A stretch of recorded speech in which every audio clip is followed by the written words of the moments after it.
Well, really, a hell of a football game, first of all.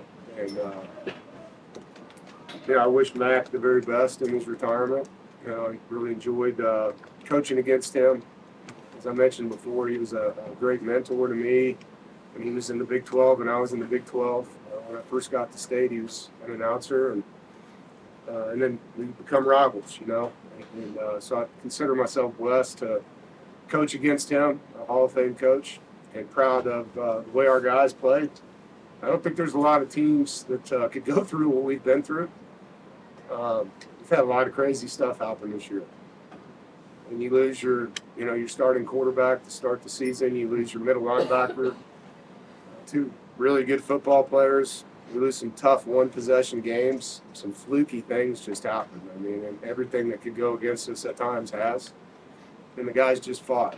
And that's the DNA of our program is adversity's going to happen. Life's not fair. What are you going to do about it? And these kids just get up and fight. These grown men get up and fight. And I'm proud of them. Every time they made a play on their sideline, we responded with a play on our sideline. And, Noah's going to talk in a minute. I'm proud of you, man. And he had 2 drops in the second quarter. He could have got down on himself. He made the key play in the fourth quarter to set up that touchdown. And that's what it's about. It's about when young guys make mistakes, will they learn from them, will they own them, and will they make up for them? And I thought our football team did that tonight, And we were playing with our third and fourth corner. We were playing with our backup safety and then another backup safety, our backup nickel. And so there was a lot of guys in that game that weren't listed as starters. Some of them weren't listed as backups, and they had to go in there and play. So proud of the resiliency and the grit, and it's great for guys like Davin who've won 4 in a row. Love that for you, man. That's such an awesome thing for him and his class to be able to have that. 20, 30 years from now, they come back for player reunions, and they're going to be able to brag about their record against their rival. And man, is that awesome. It is awesome for them. Love the way we ran the football. 240 yards rushing. Thought our O-line dominated their D-line.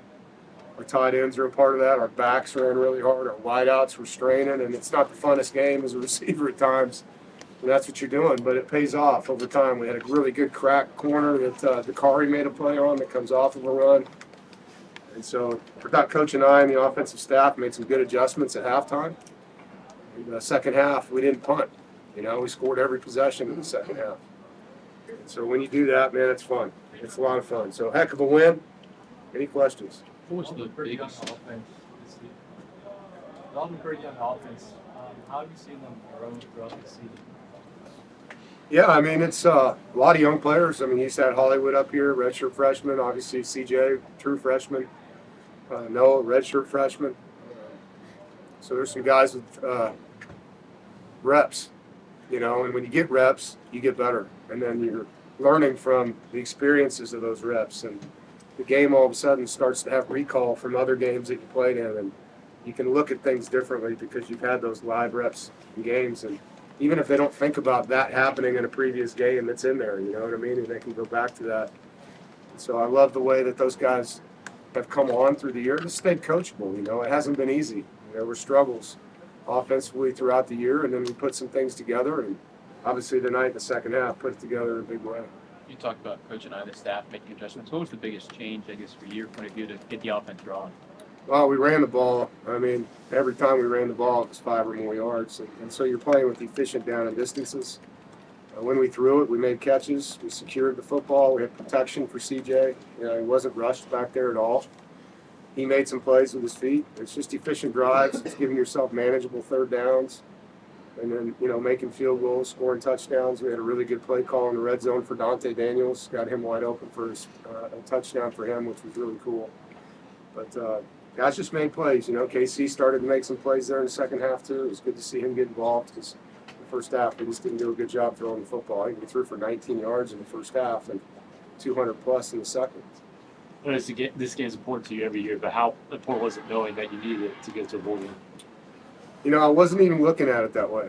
I know that seems weird to people, and I'm thankful that we won 6 and that we're bowl eligible because of the reps now that we get to put into these guys. But beating Carolina mattered more than winning a game to be bowl eligible to me. And that may sound weird, But when I got hired, they didn't say win 6 and go to a bowl. They said whatever you do, beat Carolina. And we did that for the 4th year in a row. And that means a lot. To me, it means a lot to our program. There's a reason I haven't been able to wear blue for 12 years. For real. Like, I'm not allowed to wear the color blue, you know? And so this game is deep.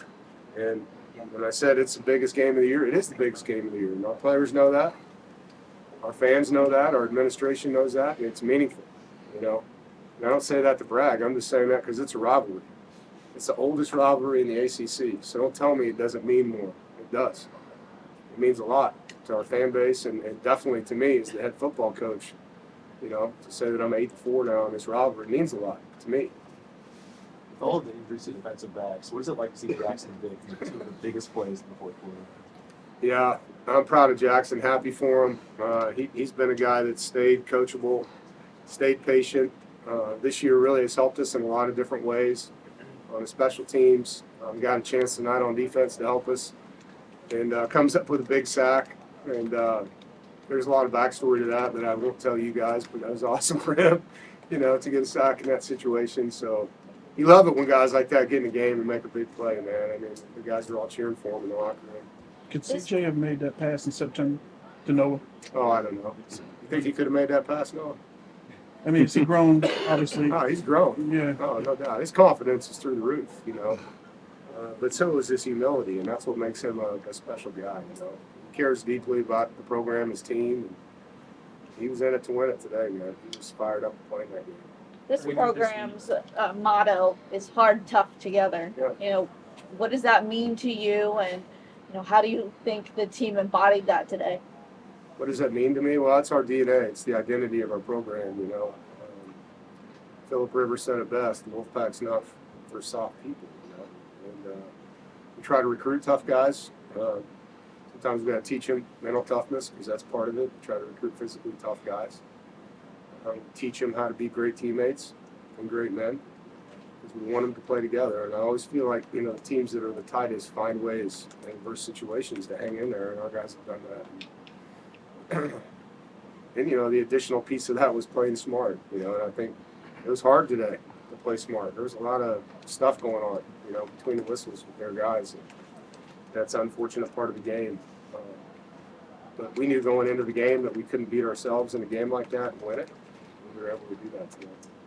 Lewis, last one. UNC goes up with what 150 left. How would you describe what the mood was on the sideline? Was there any doubt? No, I said we're going to go win the game. I mean, I was standing right next to one of the defensive coaches when they got those points. I said, don't worry, we're going to go win the game right now. And I have total belief in our offense. I knew our 2-minute, like the last 4 weeks in practice, has been really elite. And so I felt great, you know, in that situation, particularly knowing we only needed a field goal to win. Different, obviously, if you're no timeouts and you need a touchdown, but we had 2. We had a lot of time on the clock. In a way, it was a blessing that they scored fast because we had plenty of time to go down the field and do what we needed to do. And made that catch. What was your view of it, and how long did it take you to sort of process that he had made the catch, and there's 3 players right there? Yeah, I couldn't see the final. There's bodies all over him. You couldn't see. It looked like he made it to me. The way he got up, excited, made me feel like he made that catch. But nobody on the headset. Usually I'll get somebody to say, hey, go fast, and they look at this one. Nobody said anything, so I felt good.